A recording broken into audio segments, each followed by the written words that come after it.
Bonjour, je suis Oumar Tembeli, directeur du département énergie et ressources naturelles de la BOAD.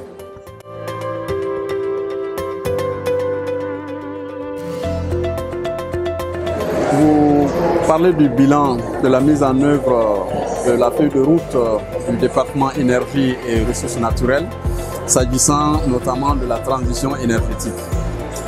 Il faut rappeler que dans le plan Djoliba 2021-2025, c'est 380 mégas qui sont projetés à l'horizon 2025. Et sur ces 380 mégas, 40% sont censés être des énergies renouvelables.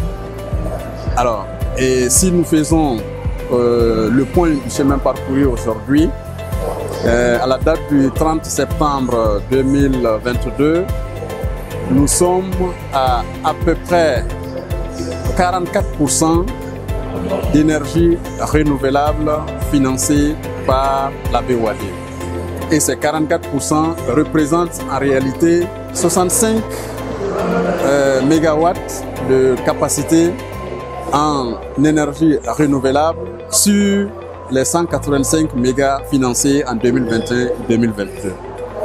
Donc vous voyez que le trend est bon aujourd'hui, le trend est bon par rapport au target que nous nous sommes fixés. Et nous avons aujourd'hui un pipeline assez dense en matière d'énergie renouvelable, que ce soit le solaire, la biomasse ou l'hydroélectricité, et même un gisement d'hydrogène qui a été découvert dans un de nos États membres.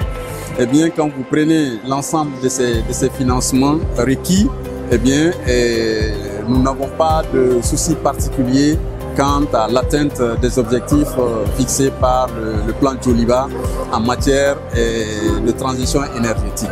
Mais je ne peux pas terminer cette intervention sans rappeler quand même que la BOAD a eu à financer bien avant aujourd'hui des projets qui s'inscrivent dans la transition énergétique.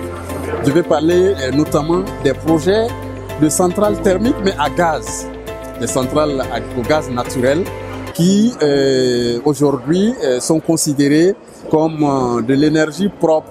Vous voyez, quand vous financez du gaz naturel, eh bien, on considère sur le plan international que vous êtes effectivement en pleine transition énergétique. Et donc, la BOAD, depuis les années 94, a financé des opérations comme Cyprel, donc Cyprel 1, Cyprel 2, jusqu'à aujourd'hui Cyprel 4. On a accompagné également Azito. On a financé la centrale de Maria Gleta au Bénin. Donc tout ça s'inscrit en réalité dans la transition énergétique. Donc nous avons commencé depuis un certain temps et dans le cadre du plan Djoliba, le trend est bon. Nous sommes tout à fait confiants pour atteindre effectivement le target qui nous est assigné par les organes délibérants de la banque et voire même dépasser ce target-là. Parce que l'objectif de l'IRED, l'initiative régionale pour le développement durable, eh bien, a un target plus ambitieux. Vous voyez, parce que là, le mix énergétique, il doit être inversé en faveur des énergies renouvelables à hauteur de 82%. Et la BOAD s'inscrit effectivement dans cette dynamique-là.